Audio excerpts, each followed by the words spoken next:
안녕하세요. 저는 30대 후반 남자입니다. 불과 몇 달 전에 저는 결혼을 약속했던 한 여자와 결국 헤어지게 되는 일이 있었습니다. 그 사람이 저에게 저지르려 했던 행동들이 너무나 믿기지 않아서 지금도 잠을 설칠 정도네요. 그녀와 결혼을 하기 위해 처가에 인사를 드리면서 제 사연은 시작됩니다. 예비 처가댁에선 저를 마음에 들어 하셨어요. 저희 집안보다 처가댁이 좀 부유한 편이었지만 그렇다고 저희 집안이 못 사는 형편은 아니었어요. 그래서 생각하신 기준에서 미달이 되지 않는다고 생각하셨는지 그녀와의 결혼을 허락해 주셨죠. 저가 집안이 잘 사는 거지 직업적으로 봤을 때 저는 대기업에서 근무하는 중이었고 그녀는 일반 회사원에 재직 중이라 그 부분은 그래도 제가 좀 더 나은 편이었네요. 그렇게 큰 문제 없이 상견례 일정을 잡았고 일주일 뒤에 양가 집안이 만나기로 계획을 세우게 되었습니다. 그런데 그 일주일이라는 시간에 저에게 엄청난 일들이 눈앞에 펼쳐졌던 거죠. 사건이 시작된 월요일, 그녀와 저녁을 먹기 위해 일찍 퇴근한 저는 그녀의 회사 앞에서 기다리고 있었어요. 별 생각 없이 멀뚱히 서 있으면서 핸드폰을 보고 있었는데 옆 골목에서 웅성거리는 소리와 함께 입에 담지 못할 욕설을 서로 퍼부으면서 싸움이 났길래 무슨 일인지 확인해 보기 위해 옆 골목으로 천천히 들어가 사람들이 몰려있는 곳으로 가까이 다가간 순간 예비 장모님이 어떤 젊은 여자의 머리채를 잡고 흔들며 난리를 치고 계시더라고요. 너무 놀란 저는 급하게 어머님께 다가가서 알 수 없는 여자와 뒤엉켜 있는 걸 힘겹게 떼어낸 다음 무슨 상황이냐고 여쭤보게 되었죠. 아니, 저 여자가 글쎄 내 어깨를 툭 치는 바람에 들고 있던 가방을 떨어뜨렸지 뭐야. 자네, 이 가방이 얼마짜리인지 알아? 1억짜리 명품 가방이야. 그런데 떨어지면서 흠집이 나버렸다고. 여기 밑바닥 잘 봐봐. 확실하게 흠집이 난 거 보이지? 그런데 자기가 잘못한 게 없다면서 보상을 안 해주고 사과 한마디 없이 그냥 가려고 하는데 내가 AS로 발생되는 부분에 대해 보상을 해줘야 한다니까. 나보고 일부러 부딪힌 거라며 자기 잘못을 인정하지 않는데 내가 화가 안 나겠어? 저기요, 말을 그렇게 하시면 안 되죠. 저는 그냥 가만히 있었는데 아주머니께서 전화 통화하시면서 지나가시다가 저를 못 보고 부딪히셨잖아요. 그래서 가방이 떨어진 걸 왜 제가 보상을 해줘야 하냐고요. 여기 CCTV 많으니까 제가 진짜 잘못이 있다면 확인해 보시면 되는 거잖아요. 생사람 잡지 마시고 그냥 가던 길 가세요. 저도 일을 크게 만들고 싶지 않아요. 너 지금 말 다 했어? 그쪽이 하필 내 앞을 막아서고 있었으니까 이런 일이 생긴 거잖아. 자네 당장 경찰에 신고 좀 해주게. 엄마, 여기서 또 뭐 하시는 거예요? 당장 그만하세요. 괜히 일 크게 만들어봤자 좋을 거 하나 없다고요. 어머님은 그냥 넘어갈 수 없다면서 명품 가방에 흠집이 난 거에 대해 보상을 받으려고 부딪혔던 행인을 놓아주지 않고 있었어요. 저는 한쪽 말만 듣고 모든 걸 판단할 수 없어서 어머님과 부딪혔던 여성분께 양해를 구한 다음 주변 CCTV를 확인해 보기 위해 일단 경찰의 도움을 받기 위해 전화를 할 수밖에 없었습니다. 그 여자분도 자신의 오해를 풀어야만 속이 후련할 것 같다면서 기다리게 되었고 그렇게 경찰분들이 오셔서 주변에서 확인할 수 있는 CCTV를 찾아 살펴보게 되었습니다. 그렇게 편의점에서 밖을 촬영하던 CCTV를 확인해 볼 수 있었고 영상 속에선 진실만을 얘기해주고 있었어요. 어머님이 걸어가시다가 가만히 서 있던 여자분과 부딪히게 되었던 거였죠. 그걸 확인한 저와 그녀는 더 이상 아무 말도 할 수가 없었고 억울한 누명을 쓴 여자분은 당장 사과하라며 큰 소리로 어머님께 화를 내고 있었습니다. 그제서야 꼬리를 내린 어머님은 두 눈으로 확인을 하고 나서야 인정을 하셨네요. 다행인 건 그 여자분이 착하셔서 그냥 넘어간 거였지만 이 일은 더 크게 만들 수도 있는 상황이었어요.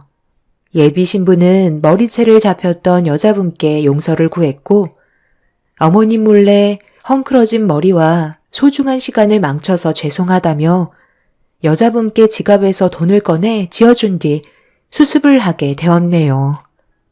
그렇게 모든 상황이 마무리가 되고 나서 저희는 어머님을 모시고 저녁을 함께 먹게 되었는데 그녀는 이런 일이 한두 번이 아니었는지 어머님께 화를 내며 그곳엔 왜 계셨는지 여쭤보았지만 어머님은 입을 굳게 닫으신 채 허기진 배를 급하게 채우셨네요. 제가 처갓댁에 인사를 드리러 갔을 때와 전혀 다른 모습을 보여주셔서 많이 당황스러웠지만 사람은 누구나 오해를 할 수 있기 때문에 그날은 그렇게 넘어갈 수밖에 없었어요. 그녀는 못 볼 꼴을 저에게 보여준 것 같아 미안하다면서 식사를 끝낸 뒤에 어머님을 모시고 서둘러 집으로 돌아가게 되었네요. 그렇게 정신없던 월요일은 어머님의 또 다른 모습을 보게 된 것 같아 상당히 당황스러웠었죠. 그날 그녀는 평소 때처럼 저녁 시간에 전화를 주지 않았고 별일 없냐는 문자에 답장 또한 없었어요. 아무래도 그날 있었던 일들에 대해 어머님과 대화를 하고 있는 것 같았습니다. 다행히 그녀와 다음날 연락이 닿았지만 전화 통화를 하면서 들려오는 목소리에는 힘이 없어 보였네요.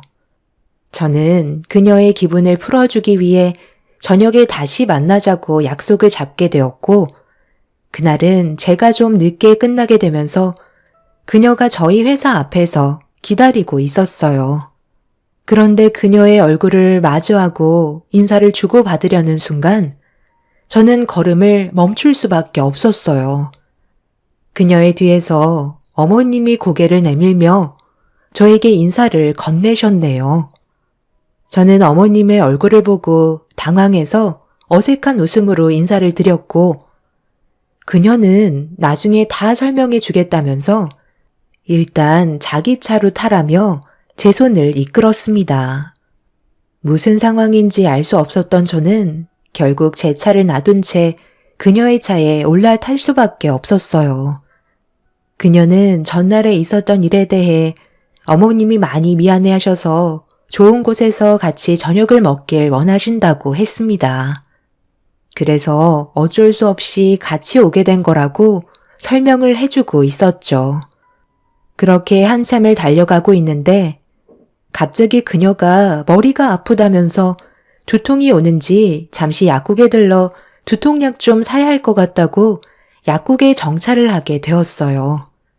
뒷자리에 앉아 계셨던 어머님은 그녀가 스트레스 받는 일들이 생기면 두통이 자주 와서 크게 신경 쓸 일은 아니라고 했지만 약을 먹는 게 좋은 것도 아니라 운전을 제가 대신 해야 할 것 같다고 얘기하자 어머님께선 그럴 필요 없다며 차에서 내리시더니 운전석에 앉으셨습니다.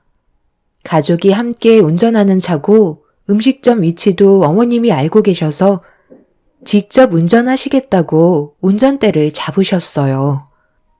그녀는 약국에서 약을 먹고 나왔는데 운전석에 어머님이 앉아 계신 걸 보고 크게 신경 쓰지 않는 듯 뒷자리에 앉더니 어머님이 길을 더 잘 아신다며 두통이 심하게 왔는지 머리를 만지고 있었어요. 뒷좌석에 앉아있는 그녀가 계속해서 신경이 쓰여 뒤를 돌아봤는데 그 순간 무언가 쿵 하는 소리와 함께 꽤 큰 충격이 온몸에 전해지게 되었고 너무 놀란 나머지 앞을 바라본 순간 다른 차와 사고가 나고 말았습니다. 저는 사고가 나는 장면을 확인하지 못했기 때문에 어떤 상황인지 파악을 해야만 했어요. 그런데 운전대를 잡으셨던 어머님께서 차 문을 열고 밖으로 나가시더니 상대 운전자에게 다가가 삿대질을 하시면서 목소리를 높이셨고 상대 운전자가 잘못을 했는지 죄송하다며 어머님께 허리를 숙여 용서를 구하고 있었어요. 그런데 그녀가 사고가 나면서 머리를 부딪혔는지 상당히 고통스러워하며 머리를 잡고 있었고 어머님은 힘들어하는 그녀를 보고 놀라선 급하게 달려와 어디 다친 곳은 없는지 차문을 열어 그녀의 몸을 살피고 있었습니다. 상대 차주분은 보험 처리를 해야 될 것 같다며 보험사에 전화를 걸었어요. 어머님은 저한테도 어디 다친 곳은 없냐고 조금이라도 문제가 있으면 말해야 된다고 저를 걱정하고 계셨죠. 다행히 저는 몸에 큰 문제는 없었지만 어머님은 사고가 났다는 것 때문에 좋은 시간 다 망쳤다면서 상대방 운전자를 바라보며 화를 내셨네요. 그렇게 양측 보험사가 와서 사건에 대해 정리를 한 뒤에 그녀와 어머님은 결국 입원을 결정하셨습니다. 저는 몸에 문제가 전혀 없어서 어머님과 그녀를 간호했고 이 사실을 뒤늦게 아신 아버님께서 병실로 들어오셨어요. 이게 어떻게 된 거야? 사고를 낸 그놈은 어디 갔어? 확실하게 사과를 받은 거지? 조금이라도 몸에 문제가 있다면 무조건 치료받고 검사까지 전부 다 받아야 돼. 그렇게 하지 않으면 우리가 나중에 손해본다고. 몸이 완전하게 괜찮아지기 전까지 절대 합의할 생각하지 마. 자네도 같이 타고 있었다면서? 자칫하다가 큰 사고로 이어질 뻔했는데 자네는 안 다쳐서 정말 다행이네. 그 사람이 잠깐 한눈을 파는 것 같다고 모든 과실을 인정했어. 그래도 예비사이가 옆에서 도와줬으니 빨리 해결할 수 있었던 거지. 우리끼리만 있었으면 여자라고 무시했을걸? 이래서 집안에 남자가 많아야 든든한 거야. 예진아, 회사에 다 미리 전화했지? 지금은 몸이 긴장해서 어디가 아픈지 나타나지 않는데 내일 되면 여기저기 쑤시고 아플지 모른다. 그러니까 너무 조급하게 생각하지 말고 최대한 받을 건 다 받고 퇴원하는 게 맞을 것 같다. 너 사고가 난 직후부터 머리가 너무 아프다며. MRI 찍어보고 머리에 조금이라도 출혈이 있는지 확인해봐라. 자네도 어차피 보험 처리 다 되니까 물리치료라도 받아. 이참에 뭉친 근육도 좀 풀어야 다음날 지장이 안 생기는 거야. 나는 사고 충격으로 온몸이 다 쑤시고 너무 아파서 제대로 걸을 힘조차 없다니까. 아마 다음날이면 아픈 곳이 더 늘어날까봐 걱정이다. 그런데 여긴 저녁밥 언제 주는 거야? 전날에는 명품 가방 때문에 문제가 생기더니 다음날은 차 사고로 또 다른 문제가 생기자 왜 이렇게 안 좋은 일들이 계속해서 생기는 건지 이해할 수 없었어요. 그러다 보니 오히려 만나는 게 안 좋은 일들을 만들게 되는 것 같아 퇴원을 하면 그녀와 만나는 건 조절할 필요가 있을 것 같다고 생각하게 되었죠. 아버님이 병실에서 자리를 지키셨고 저는 다음날 출근 때문에 일단 병원에서 나와 회사로 다시 간 다음 제 차를 타고 집으로 돌아왔습니다. 부모님도 이 사실을 알게 되시고 많이 놀라셨는지 병원을 가봐야 할 것 같다고 하셨지만 제가 부모님을 말렸어요. 두 분 다 80이 넘으셨는데 안 좋은 일들이 계속해서 발생이 될 때 굳이 밖으로 나가서 좋을 게 없다고 판단하게 되었죠. 그렇게 며칠간 그녀와 어머님은 병원에서 치료를 받고 합의금까지 전부 다 받은 다음 퇴원을 하게 되었습니다. 저는 그날 이후 상견례 전까지 안 만나는 게 좋을 것 같다고 얘기했었는데 어머님께서 저와 있을 때만 안 좋은 일들이 계속 생기니까 차라리 집에서 모이는 게 좋을 것 같다고 상견례 전에 얼굴 한 번 더 보기를 원하셨어요.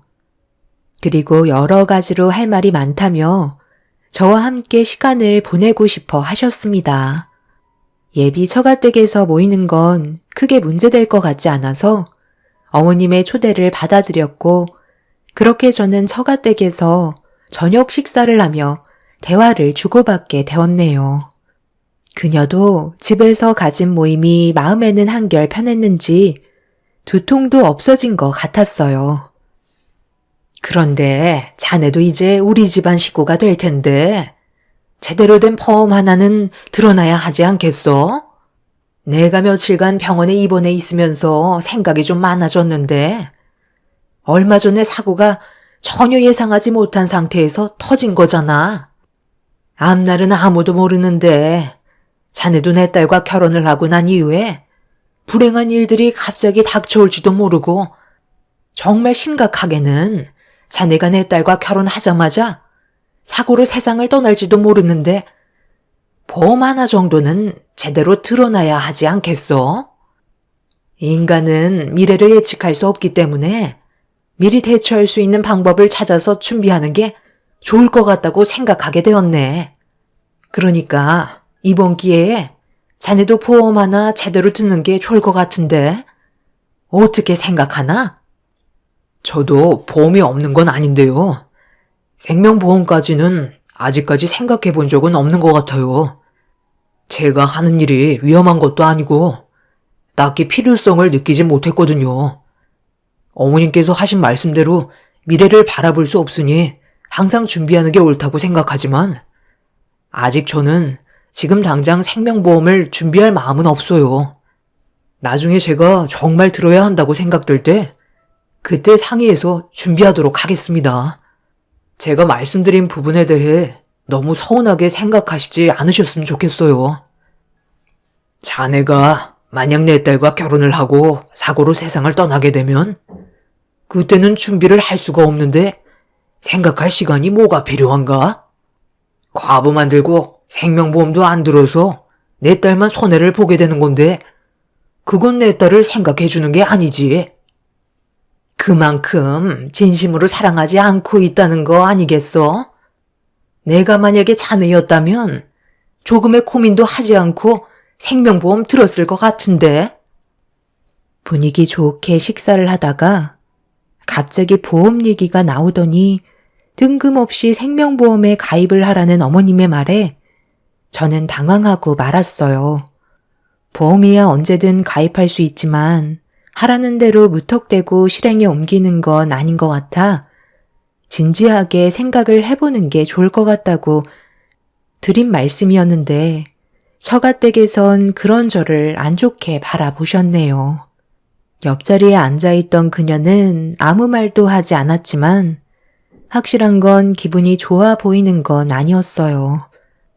저에게 실망한 것 같은 느낌이 들어 결혼을 하고 신중하게 알아본 뒤에 결정하겠다고 했지만 아버님 어머님께선 제 입에서 생명보험 가입을 바로 하겠다는 말이 나올 거라고 예상하고 계셨는지 반대되는 말을 들으셨을 때 상당히 불편해 하셨습니다. 사람마다 의견 차이가 다른 건데 제 입장은 조금도 생각해주지 않으려는 모습에 저 또한 솔직히 너무 서운했었어요. 그렇게 식사 초대 자리의 분위기는 안 좋게 흘러갔고 더 이상 있어봤자 계속해서 안 좋은 말만 듣게 될 것 같아 서둘러 정리를 한 다음 인사를 드린 뒤 집으로 돌아올 수밖에 없었네요. 최대한 좋은 쪽으로 마무리 지으려 했지만 이미 처가 식구들은 상처를 많이 받았는지 제 말은 귀에 들어가지 않았었어요. 그리고 이런 상황 속에 상견례가 이어지게 된 거였죠. 그래도 앞으로 좋은 모습 더 많이 보여드릴 기회는 많기 때문에 서운해하시는 마음 최대한 빨리 되돌려 놓고 싶었었죠. 그녀는 그래도 그날 있었던 일에 대해 심각하게 생각하지 않았는지 저에게 밝은 모습을 보여주었고 심각한 분위기는 아니었지만 약간의 긴장 속에 상견례를 시작하게 되었습니다. 정말 다행이었던 건 양가 부모님께서 인사를 주고받으신 뒤 대화가 매끄럽게 진행이 되고 있었는데 너무 긴장을 했는지 갑자기 배가 뒤틀려서 화장실을 잠시 다녀와야만 했어요. 어머님, 아버님께 양해를 구한 다음 화장실에서 볼일을 끝내고 나오려는데 저에게 전화 한 통이 와서 받게 된 순간 저는 그 자리에서 온몸이 굳어버리고 말았어요. 전화를 주신 분께 절대 그럴 리 없다고 잘못 보신 거라며 설명드렸지만 그 사람의 말을 듣고 있는데 불신이 점점 확신으로 바뀌더라고요. 그래서 제가 들었던 내용에 대해 처가 식구들의 입으로 직접 들어봐야 할 것 같다고 결정하게 되었고 그렇게 양가 부모님이 계신 자리로 걸어가고 있는데 저희 부모님과 어머님, 아버님의 언성 높인 목소리가 식당 전체가 흔들릴 정도로 울려 퍼지길래 급하게 문을 열어 상황을 살피게 되었네요. 제가 그런 게 아니라는데 왜 자꾸 저를 의심한 거죠? 사부인께서 떨어뜨린 걸 왜 저한테 덮어 씌우시나요? 그럼 제가 사부인께 거짓말을 한다는 거예요? 이 나이 먹고 뭐하러 없는 사실을 꾸미겠어요? 방금 화장실 다녀오시면서 제 가방 흠집 내셨잖아요. 이게 얼마짜리인 줄 아세요? 1억짜리 명품 가방이라고요. 이런 걸 보신 적이 없으시니 조심하지 않으셨겠죠? 그 가방이 얼마짜리인지 그걸 제가 알아야 하나요? 그리고 확실하게 몸에 닿지 않았고 흠집 난 것도 꽤 오래되어 보이는걸요?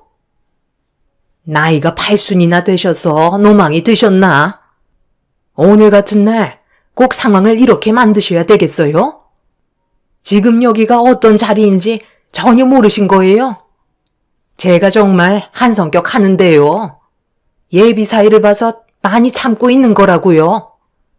일단 사과부터 하시고 AS 부분에 대해서는 차후에 나오는 비용에 대해 입금시켜 주시면 되는 건데 굳이 이 상황을 이렇게까지 만드셔야 되겠어요? 제가 잘못을 했으면 당연히 문제되는 부분에 대해서는 금전적인 포상을 해드리죠. 그런데 전혀 몸에 닿지 않았다니까요. 그리고 팔순 먹은 게 뭐가 어때서 저보고 노망났다는 말을 함부로 뱉으실 수가 있는 거요? 이건 예의가 아니지 않나요? 일단 그만들 하세요. 꼭 이렇게까지 안 좋은 분위기를 만드셔야 되겠어요?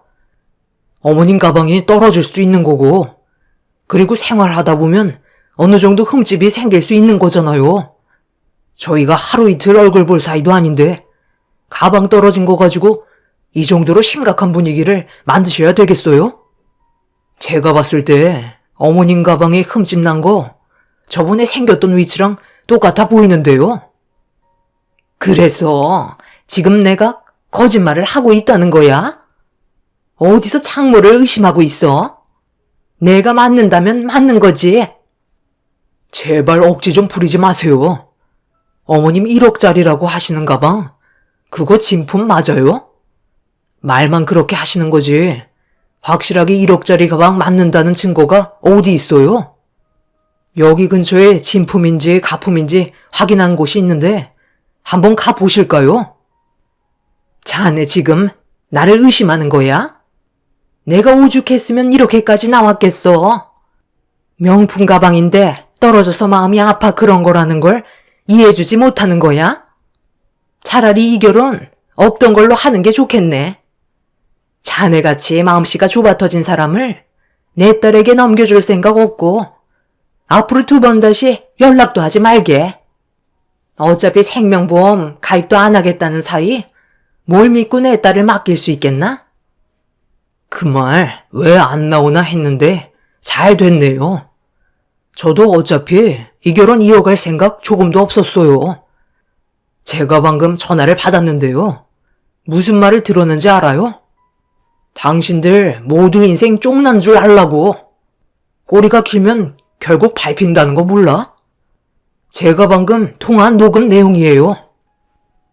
저는 팔순 엄마를 세워두고 1억 명품 가방에 흠집 냈다며 상견례 자리에서 엄마한테 삿대질을 한 어머님의 행동에 더 이상 참을 수가 없었고 너무 화가 난 나머지 상차림을 뒤엎은 뒤 굳어진 얼굴을 하고 있던 그녀에게 다가가 모든 게 끝났다고 속닥거린 뒤 핸드폰에 녹음되어 있던 통화 내용을 들려주었고 그 순간 처갓집은 묵사발이 되어 버렸습니다. 그 말이 정말 사실이에요? 저는 전혀 느끼지 못했는데요. 그러니까 이 모든 게 계획되어 움직였다는 건가요? 한두 번이 아닙니다. 계획적 보험 사기단이에요. 저도 뭔가 이상해서 조사를 해봤는데요. 패턴이 너무 똑같아요. 또 자주 범행을 저지르면 의심을 사게 되니까 어느 정도 간격을 두고 일을 저지르는데요. 정말 다행인 건 그쪽이 아직 무사하다는 거예요. 생명보험에 가입하라고 계속 강요받으셨죠? 그 말이 무슨 뜻이겠어요? 나중에 정말 돈이 급할 때 그쪽의 목숨값을 받아가겠다는 말이에요. 결혼 전에 생명보험에 미리 가입을 해놔야 의심을 덜 받을 거잖아요. 그런데 누구신데 제 전화번호를 어떻게 아신 거죠? 저를 왜 도와주시는 건가요? 저 무슨 연관이라도 있으신 거예요? 저는 그 여성분과 결혼을 약속했던 동생의 형입니다. 그리고 지금은 제 동생을 병간호해주고 있는 상황이고요. 제 동생도 생명보험에 가입이 되어 있었고 큰 사고가 한 번 났었지만 다행히 생명은 구할 수 있었어요. 하지만 식물인간으로 평생을 살아갈 수밖에 없었죠. 그때는 결혼을 하기 전에 사고가 났었는데 보험금 수령자가 그 여성분으로 되어 있었거든요. 제가 그녀와 결혼을 하기 전에 이미 결혼을 약속했었던 남자가 있었습니다.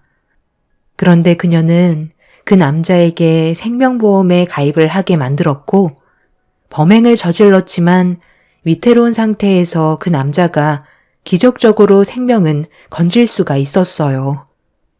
그런데 생명보험에 가입이 되어 있었고 보험금 수령자가 그녀로 되어 있었다는 걸 전혀 알지 못했던 가족분들은 이 문제에 대해 소송을 걸었습니다.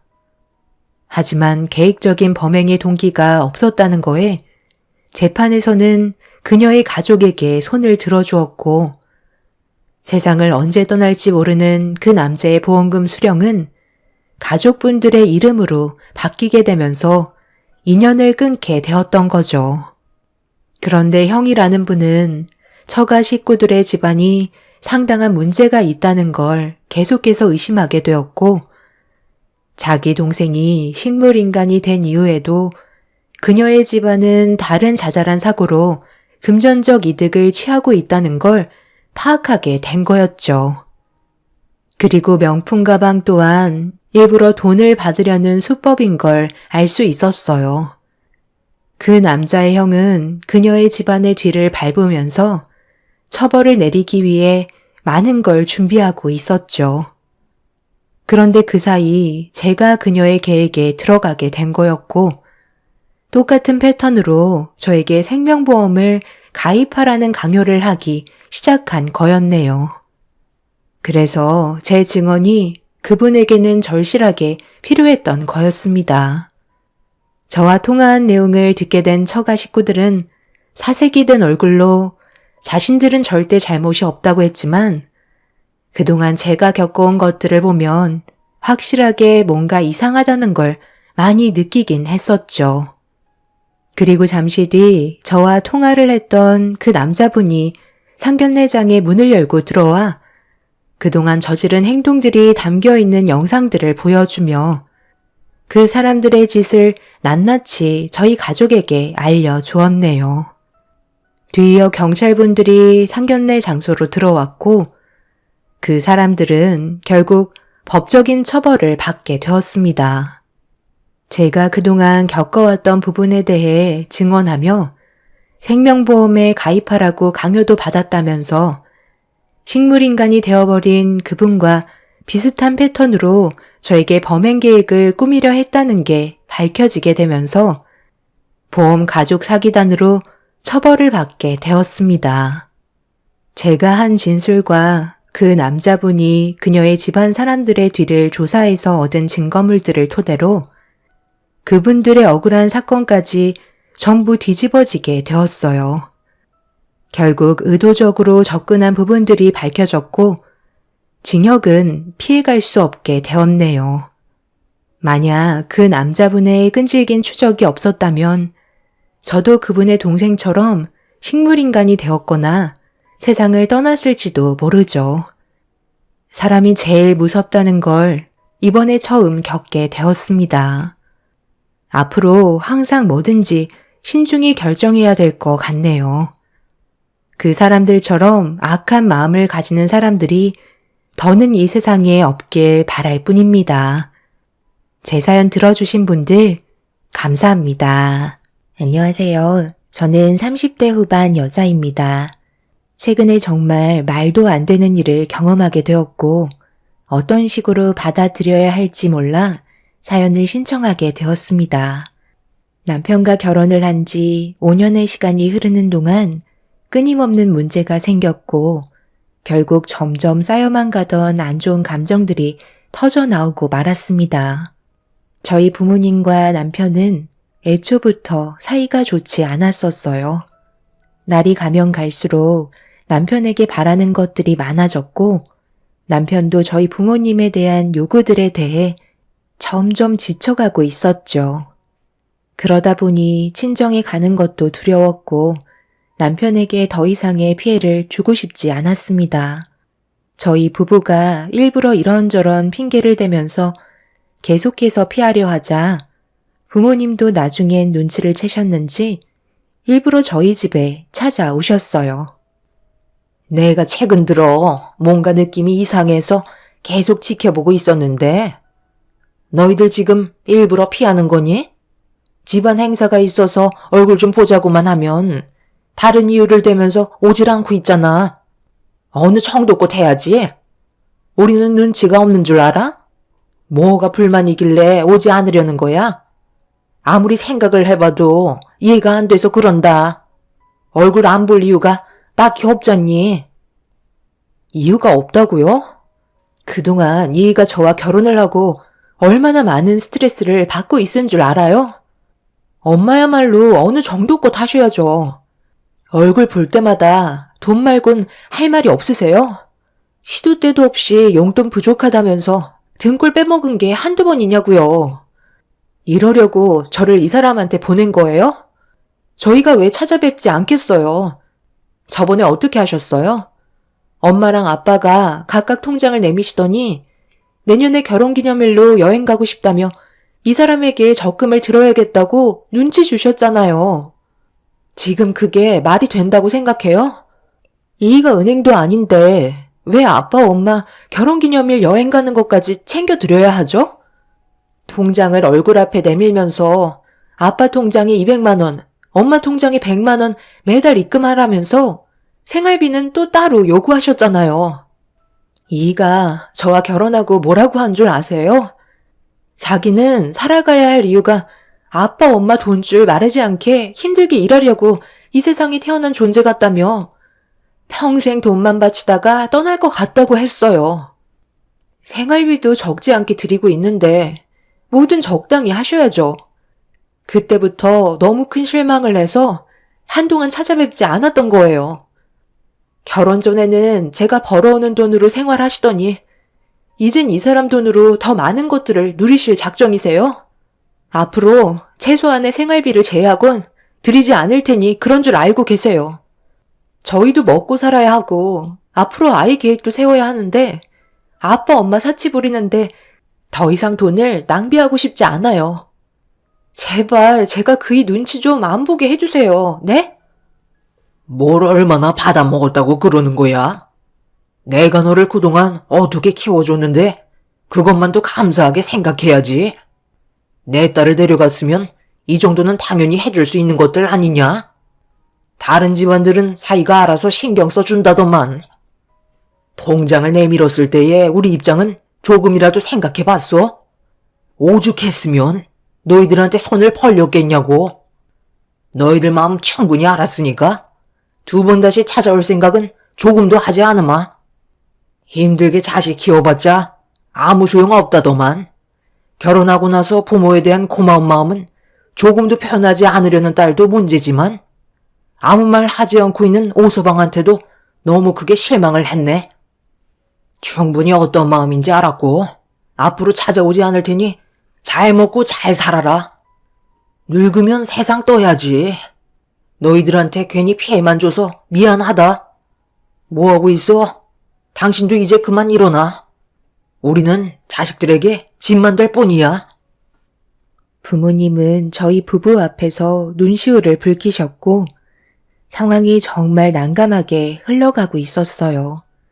분명 잘못은 부모님이 하셨는데 저희를 미안하게 만들게끔 상황을 조성하고 있었죠. 남편은 이미 저희 부모님께 실망을 너무 크게 해서 그런지 아무런 반응을 보이지 않고 있었습니다. 누가 봐도 연기하는 게 뻔히 보이는데 부모님은 눈물을 흘리시면서 억울하다고 하소연을 하셨어요. 그렇게 자리에서 일어나셨는데 현관문을 나서기까지 한참의 시간이 걸렸습니다. 저희가 서둘러 잡아주길 원하고 계시는 듯 보였지만 남편과 저는 단호한 모습을 보여주었네요. 결국 엄마는 저희를 보며 화를 내고 말았습니다. 눈물을 보이는 연기까지 했는데도 붙잡으려 하지 않자 본색을 드러내신 거였죠. 결국 참고 있던 남편은 그동안 쌓였던 불만들에 대해 털어놓기 시작했고 걷잡을 수 없을 만큼 순식간에 동네가 떠나갈 정도로 안 좋은 말들을 주고받게 되었네요. 이 사람과 결혼을 한 지 5년이 지나는 동안 저한테 얼마나 많은 돈을 갈취하셨는지 아세요? 그 돈 안 쓰고 모으셨으면 변두리에 있는 집 한 채는 사셨을 거예요. 호의가 계속되니 당연한 권리로 생각하시는데 어느 정도껏 하셔야죠. 장인 장모님께서 얼굴 좀 보자고 하는 이유가 뭐예요? 돈 좀 준비하라는 말 아니신가요? 혜경이를 키워주신 건 정말 감사하게 생각하지만 앞으로 저희가 잘 살아갈 수 있게 뒤에서 응원해 주시는 것도 부모의 역할 아닌가요? 그런데 두 분은 저희만 보면 돈 얘기만 꺼내시는데 제가 가고 싶겠어요? 그동안 정말 많이 참고 또 참았습니다. 저도 더 이상은 그냥 넘어가지는 못할 것 같네요. 오늘 이 시간 이후부터 금전적인 지원은 일절 없을 테니 알아서 살아 가십시오. 오서방, 자네 지금 우리를 굶길 작정이야? 최소한의 생활비는 보장해줘야 하지 않겠어? 우리 나이에 일자리도 못 구하고 아무것도 할 수 없는 처지인데 생활비까지 끊어내겠다고? 나도 이렇게까진 안 하려 했는데 그럼 내 딸은 다시 되돌려 받겠네. 내가 자네한테 내 딸을 넘긴 이유는 앞으로의 삶이 좀 더 풍요로워지기 위해 큰맘 먹고 넘겨준 건데 꼴랑 5년 받아먹었다고 벌써부터 이런 식으로 불만을 털어놔? 자네만 아니었어도 우리 집안은 혜경이가 벌어오는 돈으로도 충분히 생활하고 있었어. 덕분에 내가 모은 돈은 얼마 되지 않지. 엄마 아빠가 돈 좀 모을라 치면 뺏어가고 없는 이유 만들어서 다 털어갔잖아. 지금까지 네가 병치레 안 하고 자라온 것만도 감사하게 생각해. 우리가 괜히 너한테 투자한 줄 알아? 최대한 부유한 집안에 보내려고 그동안 얼마나 애썼는데 그런 마음은 하나도 몰라주고 이런 식으로 배신을 때려? 둘이 탈이 나준 게 누구 덕분이야? 내가 많은 사람들한테 시간을 쏟아붓지 않았다면 둘은 선자리조차 이루어지지 않았다고. 힘들게 만들어준 인연에 대해 감사하게 생각하지는 못하고 이제 와서 그깟 돈 몇 푼 때문에 인연을 끊겠다고? 안 되겠다. 지금 당장 사돈 분들 여기로 오시라고 전해드려라. 그냥 말 나온 김에 이혼까지 절차 밟고 여기서 인연 마무리 짓자고. 뭐해? 사돈 어른한테 전화하래도? 정말 너무하시네요. 아빠가 뭔데 이 사람이랑 이혼을 하라 마라 하세요? 선자리 봐준 건 감사하게 생각하지만 제가 이 사람을 선택하고 결정한 거라고요. 서로 마음이 맞지 않았다면 결혼까지 생각했겠어요? 아무리 부모라고 해도 부부의 연을 맺은 저희한테 함부로 할 수 있는 권한은 없는 거예요. 시부모님 불러서 양가 집안 난장판 만들려고요? 이런 걸로 저희를 겁줘서 돈을 주겠다는 말이 입 밖으로 나오게 만드시려는 거 제가 모를 줄 알아요? 저희 집에서 빨리 나가주세요. 부모님과 남편은 쉬지 않고 안 좋은 대화를 주고받았어요. 점점 격해진 감정 싸움은 결국 몸싸움으로까지 번지게 되면서 아빠는 남편의 멱살을 잡고 놓아주지 않았습니다. 그런데 예상하지 못한 돌발 상황이 눈앞에 펼쳐졌고 가족 모두가 인터폰에 비친 얼굴을 본 순간 온몸이 석고처럼 굳고 말았습니다. 현관문 밖에 시부모님께서 연락도 없이 찾아오셨어요. 너무 갑작스럽게 일어난 일이라 어쩔 줄 몰라 하고 있는데 엄마는 이참에 잘 됐다면서 현관문을 활짝 여셨고 아빠가 남편의 멱살을 잡고 있는 모습을 그대로 보여주고 말았습니다. 시모의 양손에는 마트에서 장을 봐 오셨는지 과일들과 여러 가지 야채들을 들고 계셨던 걸 떨어뜨리면서 손으로 입을 틀어 막으셨네요. 시부는 남편과 아빠를 보며 뭐 하는 짓이냐고 소리를 지르셨고 절대로 보고 싶지 않았던 광경이 눈앞에 펼쳐지고 말았습니다. 시부는 급하게 남편과 아빠의 사이를 떨어뜨려 놓았고 아주 짧게 정적이 흐르더니 시부는 저에게 어떻게 된 상황인지 설명을 부탁하셨네요. 결국 저희가 느끼고 있던 불만들을 털어놓게 되면서 시부모님은 저희 부모님과 심각하게 대화를 주고받기 시작하셨어요. 정말 대단들 하십니다. 지금 애들을 상대로 이렇게까지 하는 게 맞는 거예요? 둘이 잘 먹고 잘 살아보겠다고 발버둥 치고 있는데 도와주지는 못할 망정 빨대를 꼽으면 되겠어요? 아들, 너는 5년 동안 이런 일을 혼자 삭히고 있으면 어쩌자는 거야? 미리 얘기를 했으면 엄마 아빠가 도와줬을 거 아니니? 사부인, 저희도 제 아들 막 키운 거 아니에요. 금이야 오기야 하면서 키우는 데만 수억이 들었다고요. 이런 능력 있는 제 아들에게 시집을 보내셨으면 당신 딸의 인생길이 앞으로 걱정 없다는 거에 감사하게 생각하셔야지. 똑같이 힘들게 자식 키워왔으면서 돈을 팔아시는 게 맞는 거예요? 그렇게 따지면 저희도 사돈분들께서 제 아들에게 했던 행동들처럼 해야 되겠네요. 능력 있는 제 아들 데려가셨으니 그만큼 저희도 보상을 좀 받아야 되겠는데요. 이런 말까지 안 하려 했는데 5년 동안 받아가신 금전적인 부분에 대해 저희도 딱 2배 올려 받겠습니다. 그동안 저희 몰래 제 아들에게 받아가신 돈을 제자리에 돌려놓으시던지 아니면 이혼 가겠습니다. 그리고 그에 따른 손해배상 청구와 정신적인 부분들에 대해 한국에서 손가락 꼽히는 변호사 선임해서 어떻게든 받아낼 테니 잘 생각하셨으면 좋겠네요. 두 배요? 그게 지금 말이 된다고 생각해요? 저희가 5년 동안 받은 금액이 정확히 얼마인지도 모르는데 2배라뇨? 그건 너무 억지 아닙니까? 그리고 이혼을 하겠다고요? 애들한테 상처를 주고 싶으신 건가요? 저는 그냥 서운해서 한 말이었습니다. 그래요? 저는 진심인데 어떡하죠? 왜 사돈분들은 내 아들을 통해 금전적인 이득을 취하셨으면서 저희 집안은 그렇게 하지 못하는 거죠? 다시 한번 말씀드리지만 지금까지 받으신 금액의 2배를 주시던지 아니면 법적인 소송 들어가겠습니다. 분위기를 순식간에 압도하신 시부모님께서 저희 부모님을 계속해서 압박을 가하자 당황하셨는지 금세 꼬리를 내리셨어요. 부모님이 저희 부부에게 그동안 받았던 돈들은 전부 다 소모를 한 걸로 알고 있기 때문에 받은 금액의 2배를 요구하셨을 때 부모님께서는 당황하실 수밖에 없으셨어요. 시모가 내민 조건에 대해 받아들이기 힘들면 두 번 다시 자식들 앞에서 금전적인 부담을 주지 말라는 말씀을 하셨습니다. 부모님께서는 더 이상 아무 말도 하지 못하신 채 결국 돌아가셨네요.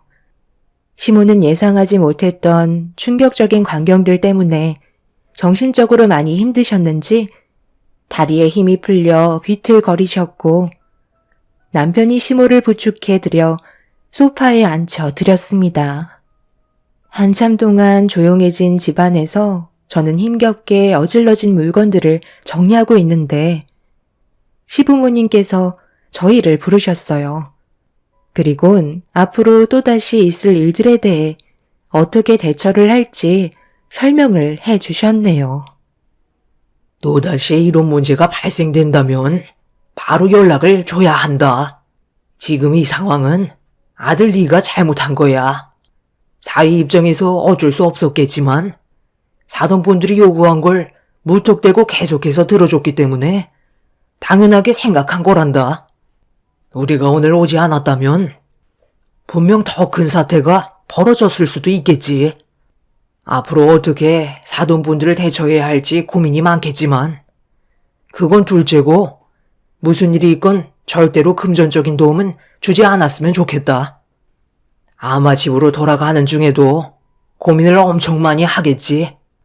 어떻게 하면 너희들에게 돈을 받아낼 수 있을지 고민을 할 테고 다른 계획을 세울 게 뻔하다. 그렇기 때문에 무슨 일이 생긴다면 무조건 우리한테 먼저 연락을 주고 도움을 요청해라. 미리미리 대응을 해야 더 큰 일을 막을 수 있는 거야. 시부모님의 말씀대로 저희 부모님께서는 또다시 문제를 불러 일으킬 것 같아 보였어요. 시모는 제 손을 잡아주시면서 그간 얼마나 고생이 많았냐며 저를 위로해 주셨습니다. 그날 한참 동안 저희 집에 머물다가 돌아가신 뒤 한 달 정도의 시간 동안 큰 문제는 일어나지 않았고 부모님께 연락 한 통 온 적 없었습니다. 시간이 흐른 만큼 어느 정도 긴장이 풀려 있는 상태였는데 갑자기 엄마한테 연락이 왔어요.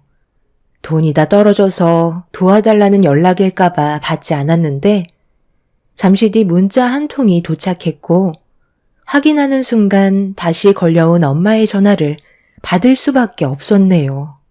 수화기에서 들려오는 엄마는 오열을 하면서 눈물을 흘리셨어요. 일을 어쩌면 좋니? 너희 아빠가 글쎄 어떻게든 돈을 좀 벌어보겠다고 했다가 허리를 크게 다치셔서 지금 걷지도 못하고 누워만 계신다. 돈은 다 떨어졌는데 앞으로 어떻게 먹고 살아야 할지 너무 큰 걱정이다. 잠깐 집에 좀 들려줄 수 있겠니? 도대체 무슨 일을 하셨길래 허리를 다쳐요? 혹시 생활비 받으시려고 저한테 거짓말 하신 거 아니에요? 내가 왜 그런 걸로 거짓말을 하겠어? 너희 아빠가 지금 입원할 병원비도 없어서 누워만 있는데 그런 말이 나오니? 괜히 오서방에게 말해서 일을 더 키우지 말고 너만 조용히 집에 와서 아빠 상태만 보고 다시 돌아가라. 나도 조용히 일 처리하고 싶다. 그날이 남편 월차라 서로 계획해서 쉬고 있던 날이었는데 엄마와 제가 통화하는 걸 옆에서 전부 다 듣고 있었어요. 남편은 저희 엄마의 목소리를 듣곤 크게 동요되지 않았고 별로 느낌이 좋지 않다면서 친정에 가는 걸 원치 않고 있었습니다. 저는 남편 말을 듣고 일단 움직이지 않고 있었어요. 워낙 생각을 알 수 없는 부모님이라 또다시 무슨 계획을 세우실지 몰라 일단 상황을 지켜보기로 했었습니다. 제가 친정에 가지 않고 버티고 있자 엄마는 지속적으로 연락을 취하기 시작했어요. 하지만 남편의 말대로 더 이상 아무것도 하지 않았죠. 그런데 어느 순간부터 연락이 오지 않더니 남편과 제가 저녁을 먹고 집으로 돌아왔는데 집 앞에 부모님께서 저희를 기다리고 있었습니다. 너무 놀라 잠깐 멈칫하고 있던 도중에 남편은 제 손을 잡고 저희 부모님을 무시한 채 건물 안으로 들어가려고 움직였어요. 아빠는 힘겨운 모습으로 휠체어에 몸을 싣고 계셨고 엄마는 아빠가 타고 있던 휠체어를 잡고 계셨죠. 저희 부부가 부모님을 무시한 채 들어가려 하자 엄마는 울먹이는 목소리로 도와달라고 도움을 요청하고 있었어요. 그 말을 들은 남편은 엄마 앞으로 다가가더니 입을 열었습니다. 무슨 상황인지 뻔히 눈에 보이는데 꼭 이렇게까지 하셔야 되겠어요? 거짓말도 적당히 하셔야죠. 이젠 연기까지 하시는 거예요? 오서방, 그게 무슨 말이야? 우리가 왜 이런 걸로 거짓말을 하겠어? 자네 장인 상태를 보고서도 그런 말이 나와? 허리를 크게 다치셨다는 분이 정상적으로 앉아 계신 것도 힘든데 어떻게 휠체어를 타고 여기까지 오신 거죠? 차에서 어떻게 내리셔서 휠체어에 몸을 실을 수 있으셨죠? 더군다나 장인어른 허리가 상당히 꼿꼿이 서 계신데요. 보통 허리를 다치면 앉아 있는 것도 힘들어서 계속 누워 있으려 하는데 장인어른께서는 휠체어에 앉아 계신 모습이 상당히 편안해 보이시네요. 여기에서 언제부터 기다리고 계셨는지 모르겠지만 지금 당장 병원에 가서 진찰을 받았을 때 허리에 문제가 없으시면 그땐 또 무슨 변명을 하실 건데요? 갑자기 기적처럼 허리가 멀쩡해졌다고 하시게요? 제발 그만 좀 하세요. 이런 식으로 행동하시면 혜경이가 얼마나 창피하겠어요? 더 이상 할 말 없으니까 그만 돌아가 주세요. 그래, 연기 좀 했다. 이렇게라도 해서 생활비 좀 받아 먹으려고 그런 건데 대충 눈치챘으면 그냥 넘어가면 안 되는 거였나? 나 같으면 노력이 가상해서라도 그냥 모른 척하고 생활비 지어줬겠네. 혜경아, 지금 엄마 아빠가 생활이 많이 궁핍해졌다. 한동안 자숙하는 시간을 가지고 있었잖아. 그럼 이제 그만해도 되는 거 아니니? 정말 엄마 아빠랑 인연 끊을 생각은 아니지? 차라리 인연을 끊는 게 훨씬 낫겠어요. 저는 엄마가 이런 계획을 가지고 있는 줄은 정말 상상도 하지 못했다고요. 정말 사람 질리게 하시네요. 지금까지 살면서 오늘이 제일 실망한 날이에요. 2번 다시 찾아오지 마세요. 지금까지 엄마한테 시달리며 살아온 세월들이 이제 너무 지쳤어요. 저는 돈 버는 기계가 아니라고요. 제 인생에서 사라져 주세요. 엄마는 제 말이 끝나자마자 저에게 달려드셨고 온갖 막말을 퍼부으셨어요. 남편은 난리치는 엄마를 막아섰고 저도 남편 뒤에서 몸을 숨겨 그만하시라고 소리를 지르고 있는데 휠체어에 손을 떼게 되면서 언덕에 있던 저희 집에서 아랫길로 내려가기 시작했고 아빠는 순간적으로 몸이 경직이 됐는지 휠체어에서 뛰어내리지 못하고 계셨어요. 엄마는 다급하게 부르는 아빠의 목소리에 그걸 본 엄마가 아빠를 향해 급하게 쫓아갔고 저희도 워낙 순간적으로 일어난 일이라 당황스러워하고 있는데 남편도 휠체어를 향해 뛰어가기 시작했어요. 급격하게 빨라진 휠체어를 먼저 붙잡은 엄마가 제어를 하지 못한 채 끌려가고 있는데 온 힘을 다해 그 뒤를 뛰어간 남편이 엄마의 옷깃을 잡았고 힘겹게 휠체어를 멈추려던 순간 옆에서 달려오는 트럭과 부딪히게 되면서 충격적인 일이 눈앞에 펼쳐지고 말았습니다. 부모님과 남편은 미동조차 없었고 저는 비명을 지르면서 급하게 사고가 난 현장으로 뛰어갔는데 차마 두 눈으로 볼 수 없는 모습에 그 자리에서 주저앉고 말았습니다. 잠시 뒤 구급차가 와서 부모님과 남편을 응급실로 데려갔고 곧바로 수술실로 들어가게 되었네요. 이 소식을 접하시게 된 시부모님께서 수술실로 달려오시는 도중 눈물을 흘리고 있던 저를 보시더니 그 자리에 주저앉아 버리셨어요. 부모님과 남편의 생사를 확인할 수 없는 상태에서 어떻게 된 상황인지 물어보시길래 몇 시간 전에 있었던 일들에 대해 전부 다 설명드렸고, 시모는 충격적인 상황이 닥친 거에 대해 괴로워하셨습니다.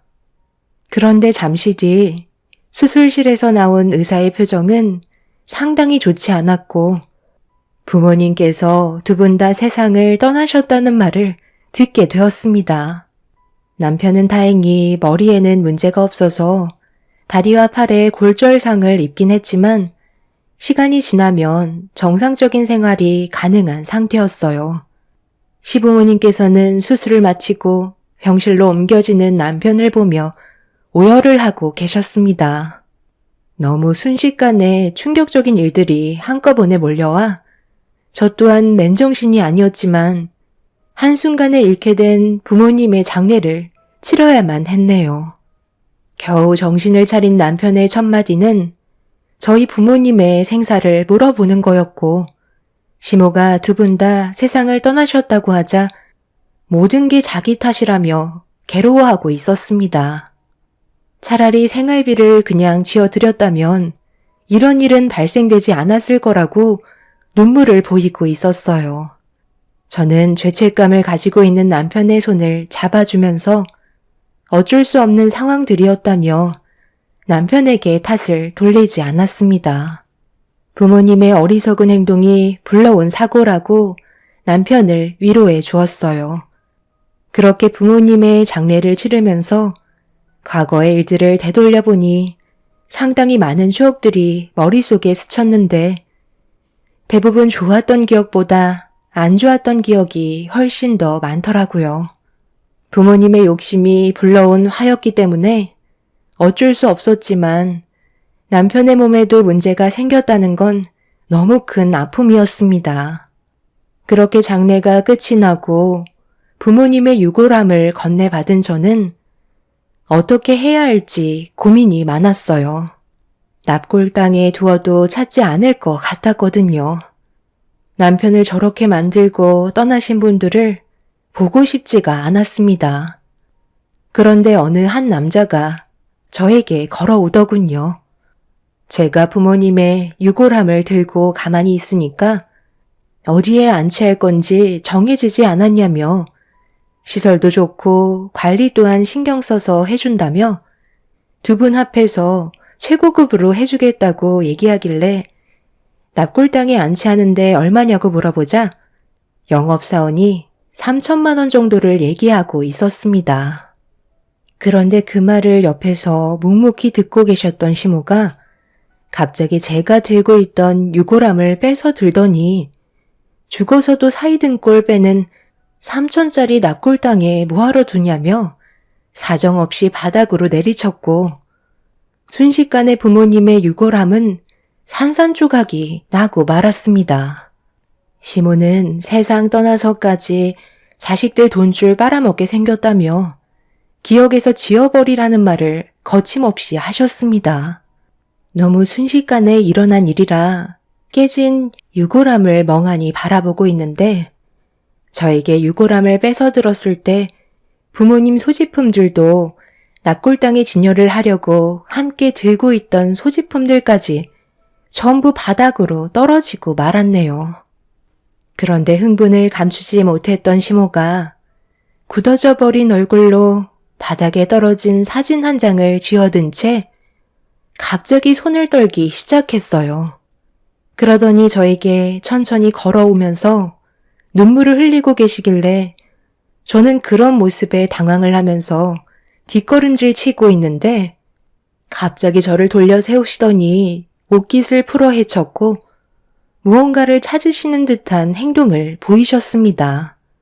저는 시모의 갑작스런 행동에 당황해서는 뭐 하시는 거냐고 뿌리치려 했지만 시모는 눈물을 흘리시며 제 옷깃을 내리셨어요. 그리고 잠시 뒤 저를 덥석 안으시면서 오열을 하셨고 말도 안 되는 충격적인 한마디를 듣고 말았습니다. 어떻게 이런 일이 벌어졌는지 지금 생각해도 도저히 믿을 수가 없었죠. 이 사진 속의 장소에 사돈분들 말고 옆에 또 한 사람이 서 있는데 이 사람이 누군지 아니? 예전에 나와 결혼을 했던 전 남편이었어. 그런데 내가 너를 출산을 했을 때 딸이라는 이유 하나 때문에 집안에서 난리가 난 적이 있었지. 그 사람의 집안에서 나를 격하게 반대를 했고 나는 너를 지키려 했지만 어느 날 잠깐 잠이 들었을 때 그때 그 집안 사람들이 너를 어디론가 데려간 거야. 정말 미친 듯이 찾으려 했지만 자기들도 아무것도 모른다며 끝까지 발뺌을 했고 너를 몇 번 안아보지도 못한 채 떠나 보내야만 했어. 시간이 지날수록 단 한 번도 너를 잊은 적 없었고 지금도 여러 가지 소식을 접하기 위해 여러 기간을 돌아다녔지만 너에 대한 존재를 들은 적은 없었다. 그런데 지금 이 사진 속에 돌아가신 사돈분들이 내 딸이 너를 안고 있고 그 옆에 지금은 생사조차 할 수 없는 너의 친부와 함께 사진을 찍은 모습을 보면 이건 분명 그때 당시 너를 사돈분들께 넘겨준 것 같구나. 그리고 무언가 거래가 있었겠지. 그래서 내가 급하게 내 딸인 걸 확인해 보려고 옷깃을 내린 거였다. 날개뼈 쪽에 검은 반점이 있었거든. 그런데 혜경이 너도 날개뼈 쪽에 손톱만한 검은 반점이 있는 걸 보고 너무 놀랐다. 충격적인 말은 계속해서 이어졌고 도저히 믿을 수 없는 시모의 말에 입을 다물지 못했습니다. 그동안 친부모라고 생각하며 한 채 의심도 없이 살아왔었는데 그게 아니었다는 것도 버티기 힘든데 눈앞에 저를 보며 오열을 하고 계신 시모가 제 친엄마라는 사실은 더욱더 큰 충격이었죠. 시부는 저에게 가까이 다가오시더니 시모가 한평생 저를 찾지 못해 힘들어 했었다며 정말 다행이라고 제 손을 잡아 주셨어요. 그때 처음 알게 된 사실은 시부도 그때 당시 전부인이 사고로 세상을 떠나 태어난 지 얼마 되지 않은 아이를 돌봐야 했었는데 쩔쩔매고 있는 시부를 보고 지나가던 시모가 도와주게 되었고 서로의 사정을 알게 되면서 도움을 주고받다가 재혼을 하게 되신 거란 걸 알 수 있었습니다. 어떻게 저에게 이런 말도 안 되는 일들이 펼쳐졌는지 믿을 수가 없었고 그제서야 저를 키워주신 부모님께서 그동안 저를 대했던 모든 행동들에 대해 이해가 되기 시작했어요. 제가 친자식이 아니었기 때문에 항상 막대하셨고 벌어오는 돈으로 생활을 하셨던 모든 것들이 본인들 편하자고 저를 이용했던 걸 알 수 있었습니다. 그날 바닥에 널브러진 부모의 죄를 쓸어 담아 공동으로 처리하는 곳에 바로 처리를 하게 되었네요. 저에게 너무 큰 배신이었고 저를 키워준 돌아가신 부모는 지금까지 그런 사실을 숨겼다는 거에 정신적으로 너무 힘든 상황이었어요. 그리고 시모의 말대로 저는 유전자 검사 결과 시모의 친딸이라는 믿을 수 없는 결과를 서류를 통해 확인할 수 있었어요. 지금 현재 남편은 열심히 재활 치료를 받고 있지만 아직까지 믿을 수 없는 현실들에 많이 혼란스러운 상황입니다. 한순간에 모든 걸 받아들이고 살기에는 너무 오랜 세월이 지났었고 그동안 알지 못했던 진실들이 제 눈앞에 펼쳐져서 이런 상황들을 어떻게 처리해 나가야 할지 모르겠네요. 그냥 흘러가는 대로 살면 되는 걸까요? 여러분들께서 제가 앞으로 어떻게 살아야 할지 조언을 해 주셨으면 좋겠어요.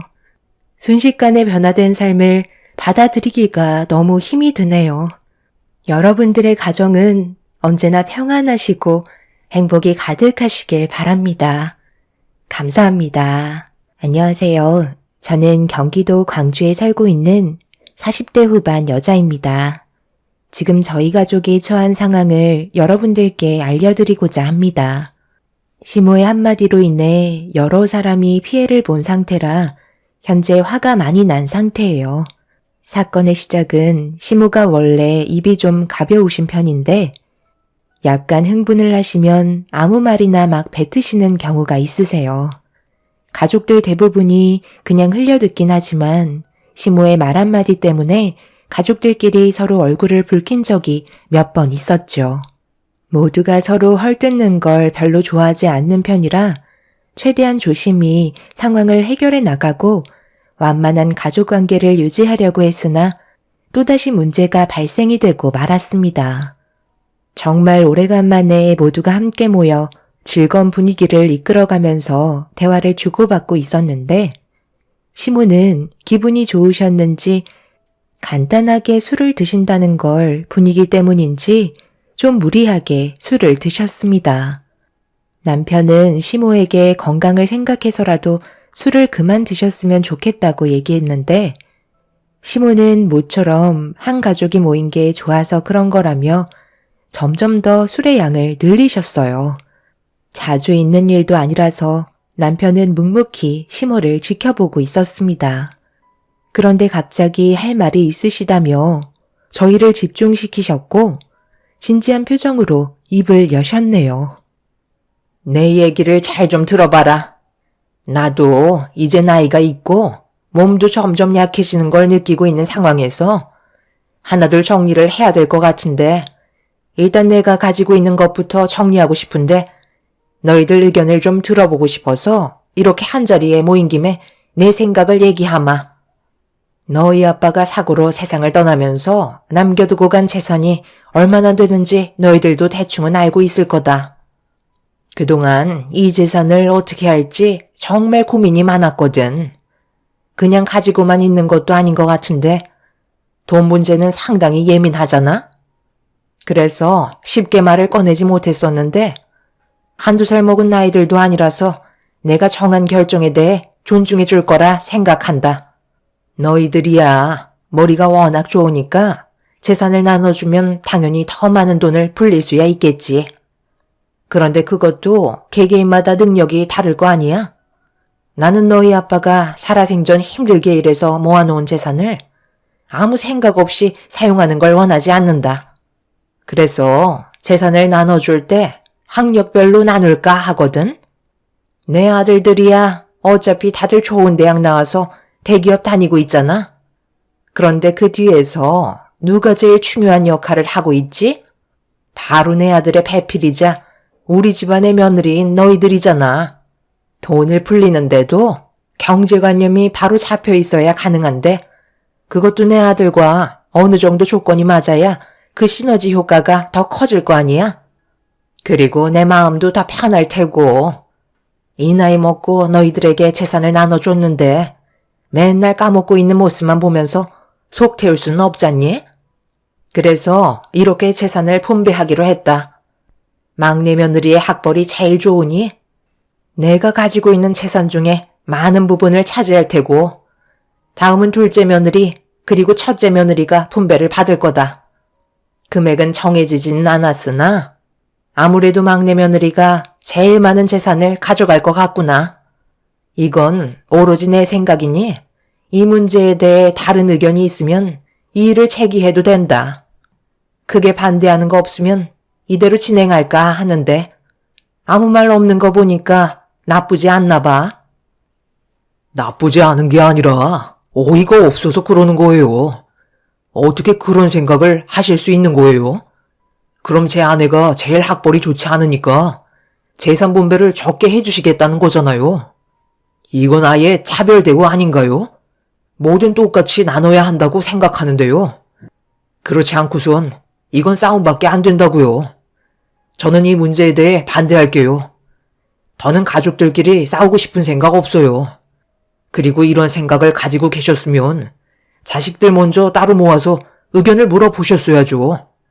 대놓고 이 사람 무시하는 것밖에 더 돼요? 방금 어머니가 하신 말씀 저는 받아들이지 못할 것 같아요. 다들 나랑 같은 생각이지? 재수 씨들도 그렇게 생각하고 있죠? 어떻게 이런 생각을 하고 계셨는지 너무 황당하네요. 잠깐만요. 제 의견은 좀 다른데요. 저도 대학 나오고 좋은 직장 다니는 게 제 인생을 위해서이기도 하지만 나중에 시집 갈 때 좋은 조건의 며느리로 인정받고 싶어서 그런 것도 있었거든요. 사람마다 노력의 차이니까 당연히 그에 따른 합당한 보상이라고 생각해요. 어머님이 큰형님, 작은형님보다 저를 인정해 주시는 거잖아요. 그럼 당연히 감사하게 받아들여야죠. 언제 또 이런 기회가 오겠어요. 제가 좋은 학력에 좋은 회사를 다니고 있으니까 돈에 대해서도 형님들보다 보는 눈이 훨씬 더 밝지 않겠어요? 어머님이 하신 결정 저는 따르도록 할게요. 이번 기회는 놓치고 싶지 않네요. 저도 나쁘지 않은 조건이라고 생각해요. 무조건 공평하게 나누거나 아니면 집안의 장남이 제일 많은 재산을 가져가는 그런 식상한 의견보다 오히려 지금이 훨씬 좋은 것 같은데요? 그런데요, 어머님이 아직 모르시는 부분들이 있는 것 같아서 말씀드릴게요. 막내 동서가 좋은 대학 나와서 괜찮은 회사 생활하는 건 맞지만 경제적인 눈은 제가 더 뛰어난 것 같은데요. 며느리들 중에 돈에 대한 개념을 제일 많이 이해하고 있는 게 저 아닌가요? 막내 동서는 그냥 회사를 다니지만 저는 직접적으로 세금과 관련된 일을 하고 있잖아요. 돈도 벌고 절약 정신도 투철한 세무사인 제가 훨씬 더 많은 재산을 가져가는 게 옳다고 생각해요. 어머님, 저도 꽤 이름 있는 대학 나와서 세무 일을 하고 있는데 막내 동서보단 제가 훨씬 더 조건이 괜찮다고 봐야죠. 이 부분만 수정해 주시면 저는 더 이상 토달지 않고 재산 받겠습니다. 남편의 생각과는 전혀 다른 방향으로 흘러가기 시작했어요. 시모의 한마디에 가족들 모두 흔들리지 않겠다고 몇 번이나 대화를 나눴었는데 재산 문제는 상황이 전혀 달랐어요. 더군다나 며느리들의 개인 능력을 보고 재산을 나눠주겠다는 건 당황스러울 뿐이었죠. 그렇게 된다면 중졸인 저 때문에 남편이 받게 될 재산이 적어지는 거였어요. 집안의 환경이 어려워서 중졸을 하고 바로 사회로 나와 일을 시작해야 했었는데 이런 상황이 남편과 결혼을 하게 된 이후에도 걸림돌이 될 줄은 몰랐습니다. 남편은 너무 불공평하다면서 반박을 했지만 둘째, 셋째 동서는 반대로 오히려 적극적인 자세로 나오고 있었습니다. 그런데 둘째 동서가 세무사로 일을 하고 있다는 거에 시모가 혹하게 되자 막내 동서도 자신이 가지고 있는 스펙에 대해 얘기하면서 둘째 동서를 견제하고 있었어요. 점점 더 목소리가 높아지고 있는 걸 옆에서 지켜보고 있는데 또다시 폭풍이 휘몰아치려는 준비를 하고 있었죠. 여기서 문제가 시동생들은 묵묵히 지켜보고 있었고 크게 나서지 않는 모습에 남편이 당황해하면서 따로 대화를 하길 원했어요. 그제서야 둘째 시동생이 입을 열었네요. 형, 정말 속 보이는 거 알아? 장남이라서 어머니의 재산을 제일 많이 가져가고 싶어서 지금 이러는 거야? 지금 그게 무슨 말이야? 이건 공평성에 어긋난다고 생각하니까 어머니 의견에 반대를 하는 건데 지금 그런 말이 나와? 그럼 그냥 엄마가 하고 싶은 대로 하게끔 놔두면 되잖아. 다들 찬성하는 분위기인데 형수님이 중졸이라서 그래? 내가 재산을 얼마나 가져가든 그건 중요치 않아. 괜히 돈 문제로 가족 간의 사이에 금이 갈까봐 그러는 거다. 벌써부터 서로 돈 문제 때문에 예민해져 있는 상태잖아. 재수씨가 세무사로 일을 하고 있다고 반박을 하면서 막내 재수씨가 지금 심리적으로 상당히 불편해져 버렸는데 이게 가족 간의 싸움이 안 될 것 같아? 어머니는 왜 상황을 이런 식으로 만드는 거예요? 머릿속에서 나온 방법이 이런 것 말고는 없었어요? 저희들이 먹고 살기 힘들 정도로 사정이 안 좋은 것도 아닌데 꼭 이렇게 차별을 둬서 왜 싸움을 부추기냐고요? 언제나 현명하셨던 아버지가 옆에 없다는 게 너무나 마음이 아프네요. 이런 식으로 따지고 들어가면 저희 형제들도 각자 다른 대학 나왔는데 저는 서울대 나왔으니 끝난 거 아니에요? 서울에서 제일 좋은 대학인데 아무리 이 사람이 중졸을 나왔어도 형제간 학력으로 봐야 하는 거죠. 내가 앞서 얘기했잖아. 너희들은 그렇게 중요하지 않다니까. 실질적으로 돈 관리는 누가 하고 있니? 전부 며느리들이 하고 있는데 한두 푼도 아니고 꽤 많은 재산을 무턱대고 맡긴다는 건 문제가 있는 거지. 그래서 이런 식으로 기준을 정한 거기 때문에 더 이상 토달지 마라. 둘째, 셋째 너희들은 내가 조금 더 생각해보고 결정하도록 하마. 어머님 말씀이 100번 오르시는 게 돈이라는 건 배운 사람일수록 그만큼 많은 재산을 불릴 수 있는 조건이 된다는 거예요. 그런데 큰형님은 중졸밖에 안 나오셨으니 당연히 경제관념이 떨어질 수밖에요. 잘 생각하신 거예요. 가족 간의 사이에서도 사회라는 게 있잖아요. 서로 알게 모르게 개개인의 능력을 따지고 있는 건 사실이라고요. 그러니까 저는 무조건 찬성할게요. 큰형님은 중졸이라 몇 푼 받지도 못하겠어요. 이래서 집안 환경도 무시 못한다니까요. 너무 상심하지 마세요. 형님 부모님을 탓해야죠. 누굴 탓하겠어요? 그래서 가난은 대물림 된다는 거예요. 집안 사정이 안 좋아서 일찍 사회로 뛰어들었으니 당연히 남들보다 배운 지식이 모자란 거죠. 집안 유전자를 봐도 딱 알 수 있지 않나요? 저희 애들은 학교에서 1, 2등을 다투고 있는데 형님 애들은 중간도 겨우 턱걸이 한다면서요? 걔들이 커서 똑같은 길을 걸을 테고 결국에는 뻔한 회사에 쥐꼬리만한 월급 받아가면서 남은 인생 살아가겠죠. 그래서 집안의 학력이 정말 중요한 거예요. 재수 씨, 지금 뭐 하자는 거야? 싸움을 부추기겠다는 거야? 어머니한테 인정받았다고 생각하니까 생각 없이 아무 말이나 뱉어대도 된다고 생각하는 건 아니지? 봐주는 것도 한계가 있는 거라고. 잘 알지도 못하면서 어디서 입을 함부로 놀려? 왜 이 사람한테 화를 내고 그래? 괜히 형수님 때문에 재산을 제일 적게 받게 됐으니 우리한테 화풀이 하는 거야? 예상했던 일이 시모의 한마디로 인해 터지고 말았습니다. 셋째 동서는 저에게 그동안 알게 모르게 많은 불만을 가지고 있었는지 제 삶에 대해 문제가 있다며 지적을 하고 있었네요. 배운 것도 없는데 집안의 제일 큰 형님이라고 대우를 해줘야 하는 것도 마음에 들지 않았었겠죠. 이것저것 시키기라도 하면 항상 입이 나왔었는데 속으로 제가 중졸밖에 안 나왔다는 걸 무시하고 있었을 게 동서의 한마디로 모든 걸 알 수 있었습니다. 그렇게 심각해진 분위기 속에 시모는 가족끼리 서로 씻을 수 없는 상처되는 거침없는 말들을 주고받고 있는 모습을 보면서 안주거리 삼아 술을 들이키고 계셨어요. 확실하게 느낄 수 있었던 건 시모가 이런 분위기를 즐기고 있다는 거였고 참다 못한 저도 한마디 하게 되었죠. 돈도 중요하지만 가족들끼리 서로 얼굴 붉히면서 가져가게 되는 재산이 그렇게 중요할까? 돈은 있다가도 없는 건데 이렇게까지 해야 되겠어? 솔직히 어머님께서 주시는 재산을 받는다고 삶이 엄청나게 부유해지는 것도 아니잖아. 그동안 잘 살아왔었는데 고작 재산 몇 푼 된다고 이렇게까지 안 좋은 감정으로 막말을 주고받는 건 내가 봤을 땐 잘못된 것 같아. 동서들은 당연히 좋은 대학 나왔으니 그에 따른 보상을 많이 받고 싶겠지.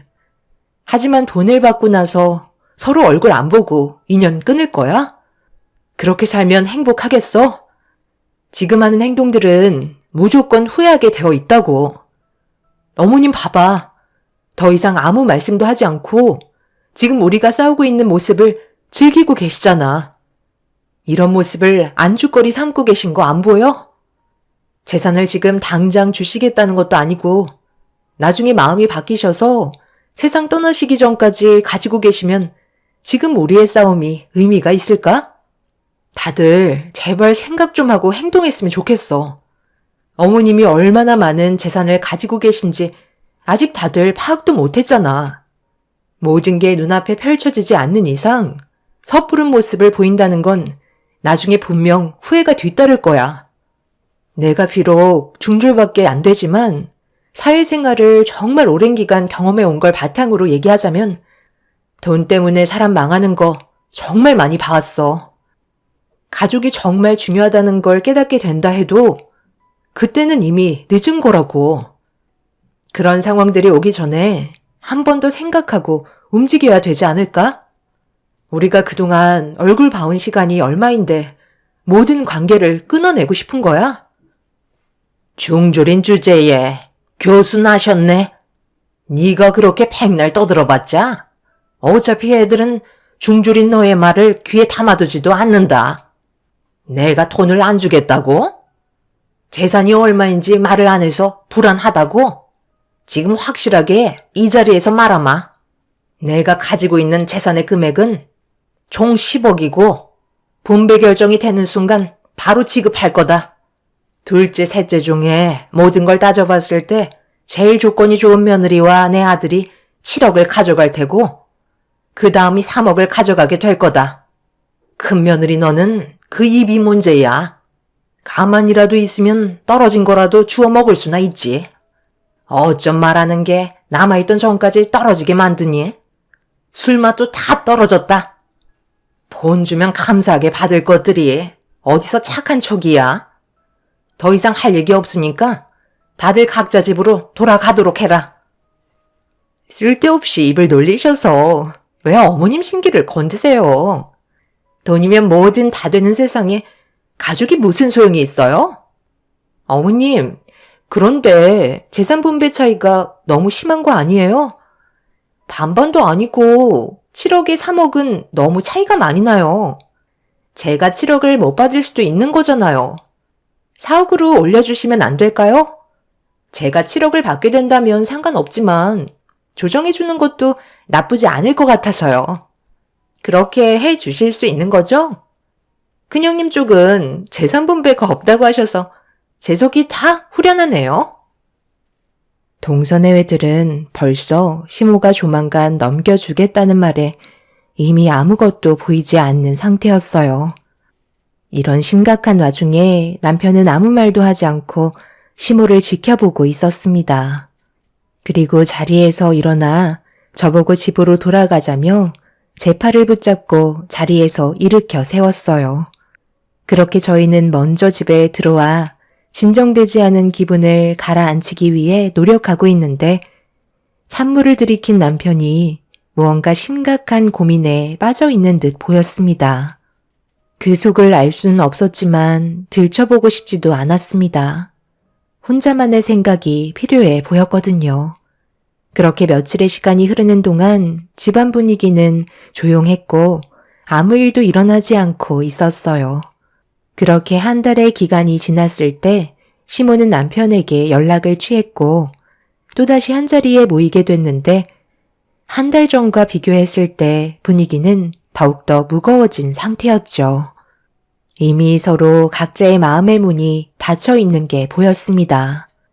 가족 모두를 한자리에 모은 이유는 재산 분배 결정이 돼서 발표를 하려고 부른 거였어요. 내가 그동안 정말 진지하게 생각하고 결정을 한 거니? 아무도 토를 달지 않았으면 좋겠다. 제일 많은 재산을 분배받게 될 아들은 둘째고 나머지는 막내 아들이 가져가게 될 거다. 그리고 집안의 장남인 너는 땡전 한 푼도 없다. 어머님, 그런데 저희가 왜 두 번째로 밀렸는지 알 수 있을까요? 정하신 기준이 있으실 거 아니에요. 둘째 며느리가 그래도 세무사 일을 하고 있잖니. 그럼 돈에 대한 이해도가 아무래도 막내 며느리 너보다는 훨씬 더 높지 않겠어? 그래서 결정한 거니 더 이상 아무 말도 하지 마라. 둘째 며느리는 저번에 얘기했던 대로 7억을 가져갈 거고 막내 며느리 집안은 3억을 가져갈 거다. 그런데 한 가지 조건이 있다. 앞으로 나는 둘째 며느리 집에서 지낼까 하는데 괜찮지?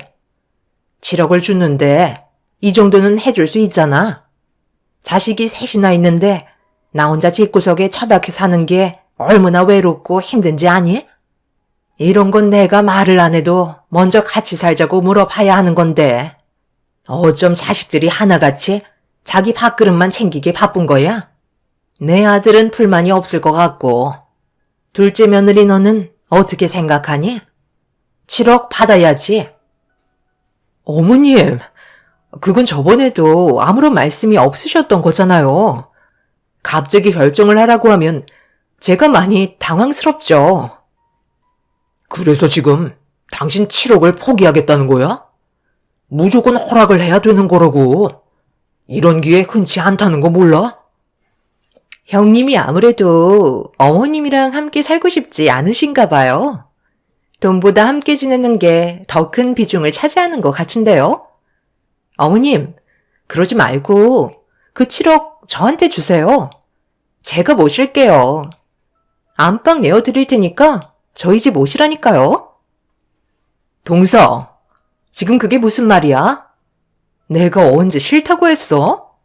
그냥 저번에는 한마디도 하지 않으셔서 여쭤본 거잖아. 저 같으면 어머님 없고 저희 집에 들어갔을 것 같은데요. 형님이 당황스러워 하시는 거 전부 다 봤거든요. 어머님, 그럼 이 집은 어떻게 하시게요? 저희 집에 들어와 사실 거면 처분하셔야 되잖아요. 이것도 저희 주시는 건가요? 그럴 생각이다.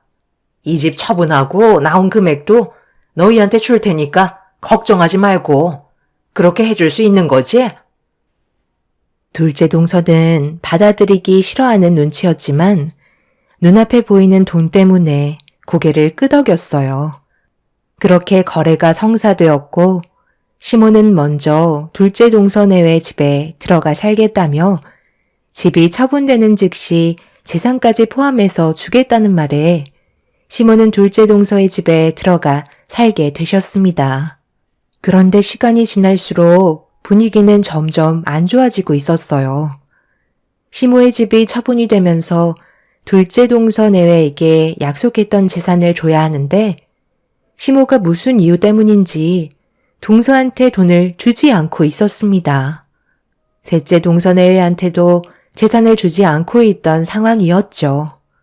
그런 시간이 계속해서 지속이 되자 둘째, 셋째 동서 내외는 한계치에 도달했는지 결국 불만이 쏟아지게 되었고 이 소식을 듣게 된 저희는 둘째 동서 집으로 향하게 되었습니다. 그리고 눈앞에서 시모와 동서 내외들이 얼굴을 붉히며 싸우는 모습이 펼쳐지고 있었네요. 내가 주고 싶을 때 주겠다는데 그게 잘못된 거니? 내가 얘기했지? 좀 더 기다리라고. 시엠이 말을 무시하는 거야? 어머님, 생각해 보세요. 계속 핑계만 대시고 약속했던 재산은 주지 않고 계시잖아요. 저희는 하라는 대로 다 했는데 왜 어머님은 저희한테 아무것도 해주지 않으시는 거죠? 정말 10억이 있긴 하신 거예요? 통장에 10억이 들어가 있으시다면 왜 안 보여주시는 건데요? 설마 잠깐 사이에 마음이 바뀌신 건 아니시죠? 저에게 믿음을 안 주시잖아요. 글쎄 있다니까. 그런데 내가 너희한테 내 재산을 전부 다 주게 된다면 나중에 나 버리고 도망갈 거잖아. 저희가 왜 어머님을 버린다고 생각하시는 거예요? 너무 쓸데없는 상상을 하시는 것 같은데요. 일단 10억이 있는지 없는지 그것부터 당장 확인시켜 주세요. 그렇지 않으면 저도 더 이상은 참지 못하겠어요. 저도 정말 참다 이건 아닌 것 같아서 찾아왔다니까요. 약속을 지키셨으면 실행에 옮기셔야죠. 당장 주실 것처럼 말씀하시더니 저희가 받은 금액은 1,000원짜리 한 장 없다고요. 어머님 집 처분한 돈은 어디에 있는 거예요? 다 내 통장에 들어있다. 아무리 생각해봐도 아직 때가 아닌 것 같아서 그래. 내가 너희들한테 재산을 나눠주겠다는 마음은 조금도 변함이 없으니까 내가 어느 정도 마음의 결정이 됐을 때 나눠주도록 하마. 큰 돈을 치고 있다가 막상 너희들한테 전부 다 나눠줄 생각하니까 마음이 허하고 불안해서 그런 거니 이해 좀 해줘라. 그 정도는 해줄 수 있잖아. 어머님, 솔직하게 얘기하세요. 진짜 돈이 있으신 거 맞아요? 제가 곰곰이 생각을 해봤는데 아버지가 10억을 가지고 계셨다는 게 저는 납득이 되지 않아서요. 저희 가족이 그렇게까지 많은 돈을 쥐고 있었다는 걸 전혀 알지 못했었거든요. 있다니까. 내가 나중에 보여준다고. 그러니 이제 그만들 하고 밥이나 먹으러 가자. 둘째 며느리가 재산 안 준다고 이젠 밥까지 굶긴다니까. 내가 얼마나 서운한지 아니? 사람을 이렇게 못 믿어서야 되겠어? 일단 외식이나 하러 가자. 어머님, 이 사람이랑 저번에 대화를 좀 나눴었는데요. 솔직하게 얘기해 주세요. 10억이라는 재산 없으신 거 맞죠? 아버님께서 살아생전에 그렇게까지 많은 돈을 가지고 계셨다는 걸 이 사람은 전혀 알지 못했었대요.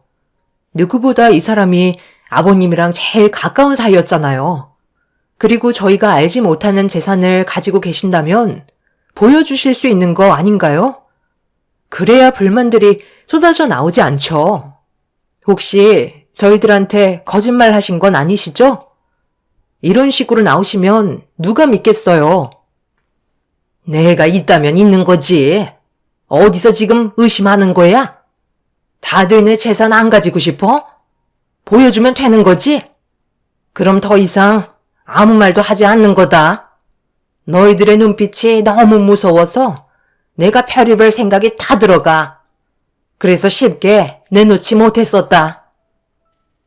시몬은 10억이 들어있는 통장을 가져오겠다며 방으로 들어가셨어요. 그런데 한참이 지나도 밖으로 나오지 않으시길래 점점 사태는 심각해졌고 둘째 시동생이 열쇠를 가져와서 문을 여는 순간 시몬은 가방을 움켜쥔 채 저희를 경계하고 있었어요. 둘째 시동생은 화가 머리끝까지 올라왔는지 시모의 품에 있던 가방을 뺏었고 안에 있던 내용물을 탈탈 털었는데 통장 하나가 바닥으로 떨어졌습니다. 그런데 시동생이 통장을 펼치는 순간 사색이 든 얼굴로 손을 떨고 있었고 둘째 동서가 급하게 달려가 통장을 뺏어 들어 확인을 하는 순간 그 자리에 털썩 주저앉아 버렸네요. 시모의 통장에는 10억이 아닌 10만 원이 찍혀 있었습니다. 어디에도 10억이라는 금액은 통장에 기록이 되어 있지 않았어요. 시모의 말이 거짓이었다는 게 밝혀진 순간이었죠. 둘째 동서는 화가 머리끝까지 올라왔는지 시모에게 당장 나가라며 소리를 질렀지만 시모는 끝까지 방에서 나가려 하지 않았습니다. 남편은 다들 침착하라고 화를 내더니 시모에게 다가가 집을 처분한 돈은 어떻게 했냐고 여쭤보자 시모는 입을 꾹 닫은 채 아무 말도 하지 않고 있었어요. 남편은 무슨 상황인지 알려줘야 도와줄 거 아니냐며 침착하게 대화를 풀어나가려 하자 시모가 조심스럽게 입을 열었습니다. 그리고 입 밖으로 나온 한마디에 가족 모두 경악을 하고 말았네요. 시모는 동네 지인들과 여행을 하던 도중에 카지노에 잠깐 발을 들인 적이 있었는데 번쩍거리는 조명과 함께 여러 가지 놀 것들이 많아 한참 동안 재미를 보다가 그 유혹에 벗어나지 못해 자신도 모르게 가지고 있던 재산을 전부 다 태워버렸다는 충격적인 말을 듣게 되었어요. 그리고 시모는 덜덜 떨리는 손으로 안주머니에서 통장 하나를 꺼내 들었고 그걸 내보이는 순간 저희 가족 모두는 그 자리에서 주저앉고 말았네요. 시모는 정말 10억이라는 재산이 있었는데 저희한테 재산을 나눠주겠다는 말을 하기 전에 벌써 돈을 조금씩 써가기 시작했어요. 그런데 돈을 찾는 액수가 점점 커졌고 결국 모든 돈이 바닥이 나게 되자 시모는 살고 있던 집을 처분하기로 생각했던 거였죠. 그래서 이런 말도 안 되는 거짓을 꾸며오고 계셨던 거였어요. 집을 처분한 돈으로 카지노에 털어버린 시모는 둘째 동서내외의 집에서 얹혀 살면서 이러지도 저러지도 못하는 상황이었네요. 결국 이 사실이 전부 밝혀지자 둘째 시동생은 시모를 집 밖으로 내쫓아 버렸고 막내 동서내외는 급하게 자리를 피해 버렸습니다. 아무것도 없이 빈털터리가 되어버린 상태에서 남편에게 도움을 요청하는 모습을 지켜보고 있는데 너무 어이가 없어서 말도 안 나오더라고요. 그 많은 재산을 전부 다 흥청망청 써버렸다는 거에 저희도 기운이 빠져버린 상태였죠. 둘째 동서는 시모에게 2번 다시 찾아오지 말라며 문을 강하게 닫아버렸고 시모는 아무 말 없이 저희를 따라왔습니다. 결국 장남인 남편이 시모를 모시게 될 상황이 생겨버린 거죠. 이런 상황 속에 남편은 여러 가지 고민을 하는 듯 보였는데 어느 날 저녁 저에게 대화 좀 하자면서 저를 거실로 불렀어요. 그런데 명함 한 장을 쥐어주더라고요. 뭔가 싶어 자세히 보니 사단법인 정신의료기관이라고 적혀 있었습니다.